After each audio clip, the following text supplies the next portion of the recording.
জাতীয় শিক্ষানীতি ২০২০ প্রত্যাহার, ক্রমবর্ধমান নারী নির্যাতন বন্ধ করা সহ একাধিক দাবিকে সামনে রেখে বৃহস্পতিবার সমগ্র দেশে দাবি দিবস পালন করল অল ইন্ডিয়া ডিএসইউ।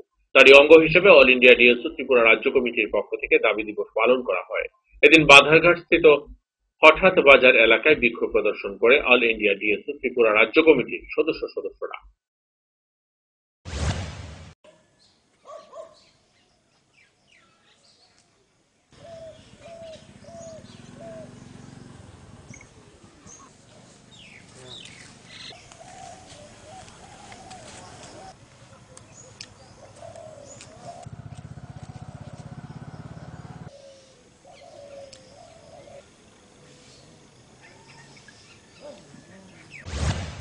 আজকে ক্রমবর্ধমান নারী নির্যাতন, খুন, ধর্ষণ বন্ধে কঠোর ব্যবস্থা গ্রহণ করার দাবি এবং ছাত্র স্বার্থ বিরোধী শিক্ষানীতি, জাতীয় শিক্ষানীতি 2020 অবিলম্বে বাতিলের দাবিতে আমরা সারা ভারতবর্ষব্যাপী আজকে দাবি দিবস পালন করছি।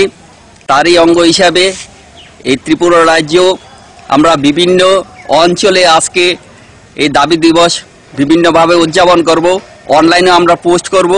সেই অঙ্গসূচিতেই এখানে 14 বাধারঘাট কেন্দ্রের হঠাৎ বাজারে আমরা এই দাবিগুলি নিয়ে এখানে প্রদর্শন করছি এবং আপনাদের মাধ্যমে জনসাধারণ থেকে শুরু করে বুদ্ধিজীবী, ছাত্র, শিক্ষক সবার কাছেই আমরা সংগঠনের পক্ষ থেকে আহ্বান রাখছি যে এই দাবিগুলির ভিত্তিতে আপনারাও আপনাদের মতো করে সোচ্চার হন, সরকারকে বাধ্য করুন এই দাবিগুলি পূরণ করার পদক্ষেপ গ্রহণ করতে। সংবাদ শেষ করার আগে আবারও এক ঝলকে দেখে নিচ্ছে এখনকার হেডলাইন।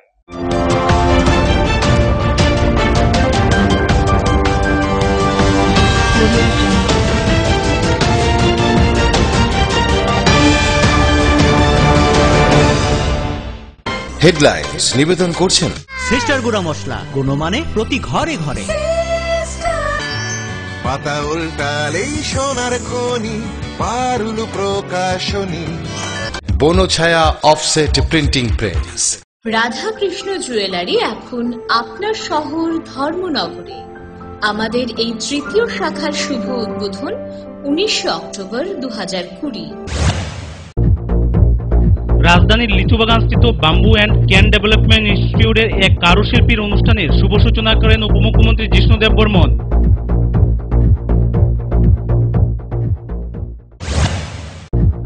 ত্রিপুরা ল্যান্ড গঠন সহ 5 দফা দাবিকে সামনে নিয়ে আজ আইপিএফটির 24 ঘন্টা এডিসি এলাকা বন্ধ।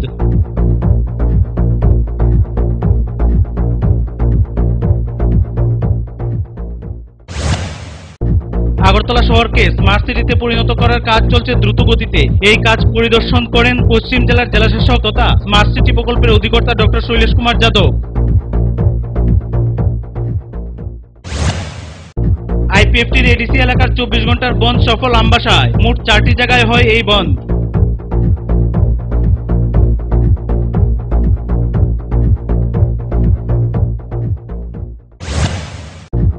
আইএনপিটির 5 সদস্যের এক প্রতিনিধি দল বৃহস্পতিবার রাজভবনে গিয়ে রাজ্যপালের কাছে ডেপুটেশন প্রদান করে।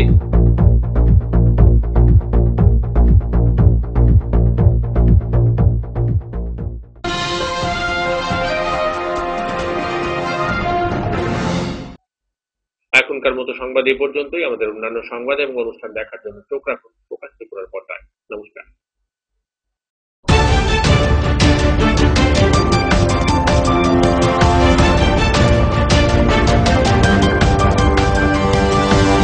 Audio